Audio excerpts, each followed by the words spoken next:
صفت کی شکل میں، صلہ صفت کی شکل میں، تو یہ آپ کو کتنی مہارت ہے کہ اس میں سے آپ جانیں کہ یہ کسی چیز کی صفت ہے۔ اب آپ کو اردو میں جا کے ترجمہ کرنے کی ضرورت ہے۔ اس کا ترجمہ کریں، وہ مدرسہ جو لاہور میں واقع ہے بہت معروف ہے، ٹھیک ہے؟ تو آپ کا سوال پھر یہاں پر ڈکا بن جائے گا۔ آپ کہتے ہیں جی خبر یہ بھی ہے کہ لاہور میں واقع ہے۔ ان کا پتہ کیا مسئلہ ہے، یہ یہاں پہ آ کر ٹک جاتے ہیں ہر جملے میں، بھائی خبر یہ بھی تو ہے کہ مدرسہ لاہور میں واقع ہے، تو مدرسہ ہوا، اس کی خبر لاہور میں واقع ہے، ٹھیک ہے؟ ہاں جی اللہ بتائے اب کیا کریں، آپ کی بات سے آگے کیسے جائیں؟ یہ ابھی بھی ادھر ہی بیٹھے ہوئے ہیں۔ اس کا سلوشن کیا ہے؟ میں یا آپ کو پریشر بھی نہیں ڈال رہا کہ آپ میری بات مانیں، میں چاہتا ہوں کہ کانسیپٹ کلیئر ہو، یہ بہت امپورٹنٹ ہے۔ جس طرح ہم نے کوشش کر کے تو یہ ساری چیزیں بڑے سمپلیفائڈ انداز سے سمجھ لیں، اور شروع سے مرکب کو پڑھتے آ رہے ہیں کہ مرکب جو ہے دو چیزوں سے بن رہا ہے، ایک اسم دوسرا اسم، ایک اسم دوسرا اسم، اور اس کو جب مفیدہ کلمہ بنانا ہے تو ایک نکرہ معرفہ بنا دیا تو کلمہ مفید بن گیا۔ اچھا ٹھیک ہے ٹھیک ہے، اب دیکھیں نا میں تھوڑی سی مدد کرتا ہوں آپ کی۔ ہم نے جب یہ علیحدہ علیحدہ کر کے جانے تھے کیا ہے تو پھر ان کو جوائنٹ کیا، وہ تو سمجھ آ گئی، ایک نام دیا نا، پھر جب یہ نام دے لیا تو پھر اس کے ساتھ ہمیں کوئی چیز چاہیے تھی، کہ جملہ چاہیے تھا، تو ہمیں پتہ لگا جملہ تو صرف یہی ہے، آگے تو کوئی جملہ نہیں ہے۔ اب اسی جملہ کو ہم نے اس کے اندر ایک نشانی بھی ملی تو ہم نے کہا یہ صلہ ہو گیا پورے کا پورا جملہ، ٹھیک ہے؟ تو ہم نے اس کو بھی اس کے اندر رکھ کے کہا کہ یہ اس میں موصول اپنے صلہ کے ساتھ یہ پورا جملہ ہے۔ اب اس کا سٹیٹس، اس کی ڈیفینیشن، اس کا وجود، اس کو کیا نام دیں گے آپ؟ یعنی ایک عمل ہے نا، ایک جملہ ہے جس کے کوئی معنی ہے۔ میں آپ کو اب بات کو ابھی جواب دے رہا ہوں، ایک جملہ ہے، کوئی ایسے جملہ کہہ دیں۔ اب جب آپ نے کہا تھا کہ اللہ وسایا کامیاب ہوا یا اللہ وسایا نے کتاب خریدی، تو دو کانسیپٹ سامنے آئے تھے، ایک میں فعل کا ہونا دیکھا گیا تھا، اس میں خبر کا ہونا دیکھا گیا تھا۔ تو اسی طریقے سے یہ جملہ سارا ہم نے بنا لیا، تو ہم نے دیکھنا تو ہے کہ اس جملے کے بننے کے بعد اس جملے کا سٹیٹس کیا ہے۔ جو ہمیں سٹیٹس سامنے آئے گا اس کے مطابق ہم یہاں پہ جا کے مبتدا کو سٹیٹس دیں گے، ٹھیک ہے؟ نہیں ابھی موصوف نہیں ہے، ابھی موصوف نہیں ہے مبتدا، آپ نے ثابت کرنا ہے۔ آپ پہلے ہی لکھ دیتے ہیں، میں کہتا ہوں بتائیں جی موصوف کیسے لکھ لیا، کوئی ہے جواب آپ کے پاس؟ تو آپ پہلے دیکھیں نا جی کہ یہاں پہ آپ کو کیا مل رہا ہے۔ تو اس کا ترجمہ ہم نے کیا التی وقعت فی لاہور۔ اب ہمیں اردو آڑے آ سکتی ہے جو ہمیں مدد نہ کرے کہ وہ مدرسہ یا ایک مدرسہ جو لاہور میں واقع ہے۔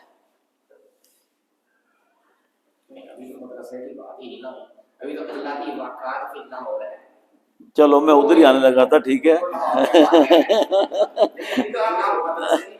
میں نے سوچا چلو ٹھیک ہے، میں یہیں سے کر لیتے یہیں سے شروع کر لیتے ہیں، کوئی بات نہیں، کوئی نہیں۔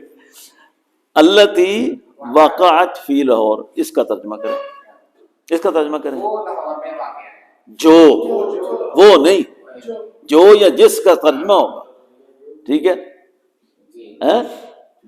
چلو وہ جو کر لیں، لیکن جو کا ترجمہ لازمی ضروری ہے، وہ جو لاہور میں واقع ہے۔ اس جملے کو کیا سٹیٹس دیں گے؟ اس میں تو کچھ صفت آ ہی نہیں، میں وہی کہہ رہا ہوں نا، میں اس میں صفت تو وہ چیز ہے جس سے اس کی کریکٹر اس کی کوئی خوبی بیان کی جائے، اچھائی برائی بیان کی جائے، اس کو صفت کہیں گے نا۔ ایسی چیز صفت تو اس کو کہیں گے جس میں اس کی اچھائی برائی بیان کی جائے۔ اچھائی اور برائی دونوں صفات میں آتا ہے، صفت اچھی بھی ہو سکتی ہے، صفت بری بھی ہو سکتی ہے، تو یہ اس کا لاہور جیسے اچھے شہر میں واقع ہونا اس کی صفت بن رہی ہے. لفظ میں نے اچھے بڑے شہر کو یوز کر دیا نا. اگر یہی مدرسہ کہیں گجرات کے بھائی گاؤں میں ہو تو اس کی وہ اچھائیاں سامنے نہ آ سکیں جو لاہور میں آ رہی ہیں, تو گویا کہ یہ اس کی ایک صفت بن رہی ہے. ماشاءاللہ. اچھا ٹھیک ہے صحیح ہے. وہ جو اس کی چھائی ہے وہ اچھا برا وہ چھپا کہہ سکتے ہیں, وہ چھپا ہوا ہے. نکل آپ ایسا کٹ لیں گے نہ نکلے, چلو ٹھیک ہے کہ چلیے ٹھیک ہے, اچھا چلیں ٹھیک ہے, سمجھ آ گئی یہ بات کی. چلو اب دیکھنا ہم نے یہ ہے کہ اس جملے کو ہم ڈیفائن کیا کریں گے. جیسے یہاں پہ ڈیفائن کیا, یہاں پہ ڈیفائن کیا, تو اب یہ نتھی ہو کے اتنا بڑا ہو گیا. پہلے یہ یہاں تھا, پھر ہم نے اس میں موصول کو بھی اس میں ڈالا, پھر ہم نے کہا کہ یہ اس میں موصول اپنے صلہ کے ساتھ مل کر کون سا جملہ بنا. ٹھیک ہے, یہ صفت بنی کس کی؟ مدرسے کی. اب ہم کہتے ہیں کہ اس کو ہم جب صفت یہ بنی ہے تو موصوف آٹومیٹکلی یہ ہوا. اب کہتے ہیں موصوف اپنی صفت کے ساتھ مل کر مرکب توصیفی بن کر مبتدا بنا. ٹھیک ہے جی, یہ نا بار بار پریکٹس کرنے کے ساتھ یہ ایک جملے سے نہیں آئے گا. ٹھیک ہے, لیکن ایک شرط ہے, اس جملے کو 100 بار کریں. میں ریکمینڈ کرتا ہوں کہ کسی دوسرے جملے کے پاس نہ جائیں. اسی جملے کو جب تک ازبر نہیں ہو جاتا بولنا, سمجھ آئے یا نہ آئے, سمجھ آئے گی آٹومیٹکلی آئے گی.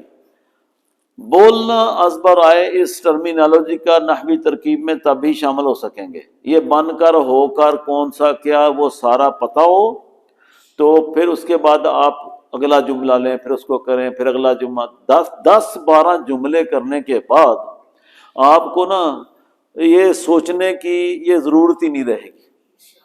جس طرح آپ ابھی سامنے آپ کے رکھا کہ المدرسہ ہے, تو ال سے آپ نے کہا یہ اسم ہے, معروفتن آپ نے تنوین کی وجہ سے اسم ہے. ٹھیک ہے, لاہور کو آپ نے کہا جی یہ تو جار مجرور ہے. ٹھیک ہے, فی جارہ ہے, یہ کیا ہے, یہ علم آ چکا ہوا ہے, پختہ ہو گیا ہوا ہے, اور آپ کو اس میں ٹینشن کی ضرورت نہیں ہے. یہ آپ ایک نئے فیز میں داخل ہو رہے ہیں, نئے فیز میں داخل ہو رہے ہیں, تو ہر چیز آپ کو عجیب اور نئی نرالی لگتی ہے. اس کا سلوشن کیا ہے کہ اس کو اڈاپٹ کریں, اس کو اون کریں, اس کو اپنے اندر جو ہے نا حفظ کریں, محفوظ کریں. اس کے بعد کیا ہوگا, آپ کو یہ بھی مشکل ختم ہو جائے گی. پھر اسی ڈائی پہ جملے لائے جائیں گے. جیسے میں نے آج کا ٹارگٹ دیا کہ آپ 30واں پارہ لیں, سب سے بہتر یہ ہے کہ سورہ الناس سے شروع کریں.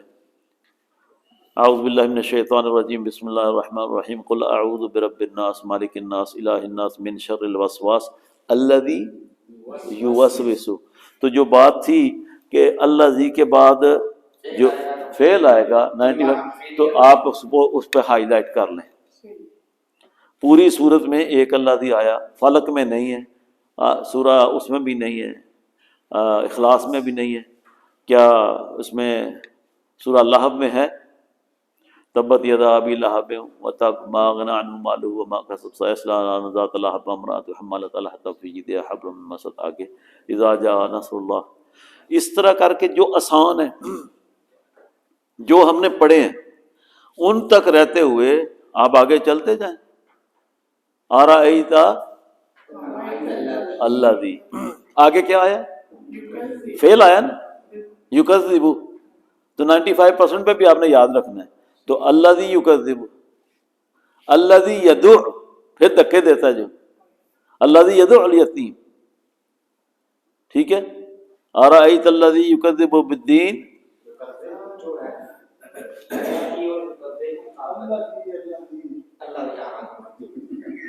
مطابقت ہوئی ہے کہ نہیں ہوئی؟ اللہ خیر رکھے کہ قرآن دینا نہ چیلنج کر کے پہ جائیں. اللہ ہے ٹھیک ہے ٹھیک ہے ٹھیک ہے ٹھیک ہے. تو اس کے بعد الذین ہم عن صلاتہم, تو الذین آیا تو ہم آیا.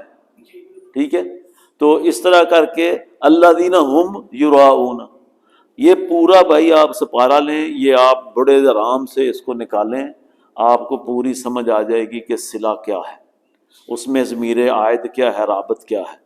اس کو اس طریقے سے ازبر کرنا بڑا ضروری ہے۔ جار مجرور کو علیحدہ دوسرا کلر دیں،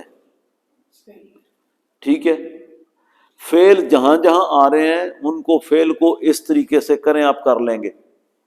دیکھیں جو کہیں مشکل ہو تو پوچھیں بھی، آپ گروپ میں پوچھیں، سارے ماشاءاللہ سینئر ہیں۔ میں نے رکھی ہے آفس میں، وہ جو کتاب آپ نے کاپی کروائی تھی وہ ہاں ان کے لیے 30ویں پارے کے پورے اعراب کا جیسے آپ کہہ رہے ہیں نا، جی جی تو سارے اس میں لکھے ہوئے ہیں، یہ انشاءاللہ پڑھیں گے ان کو سمجھ آ جائے گی، چلو جو سوال ہے وہ کریں۔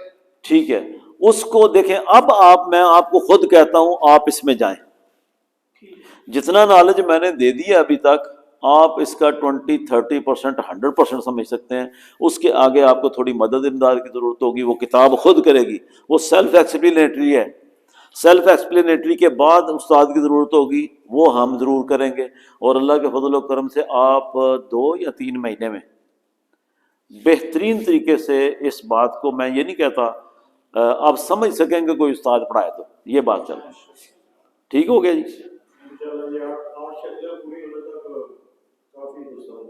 ہاں نہیں انشاءاللہ سمجھا کے ہی چھوڑیں گے، ایسی کون سی بات ہے۔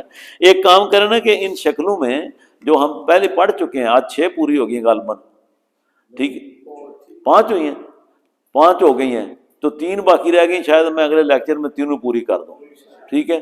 تو آپ پچھلے جو پڑھی ہیں ان کو بار بار دہرا کے یاد کریں۔